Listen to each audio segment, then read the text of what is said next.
चमन देवालिया बूटे उदास ने जिस दिन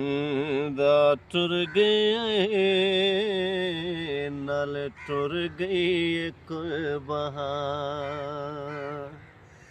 तन पौंदियां ने तेरियां मिठियां बोलियां जिधरों भी लंघदा से ओ गलियां भी रोंदियां आवे क्या के सोहणिया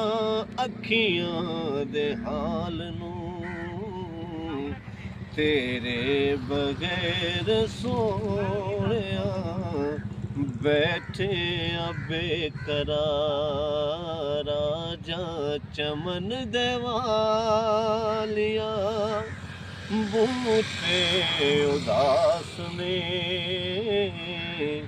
जिस दिन दा टुर गए नल टुर गए बहार।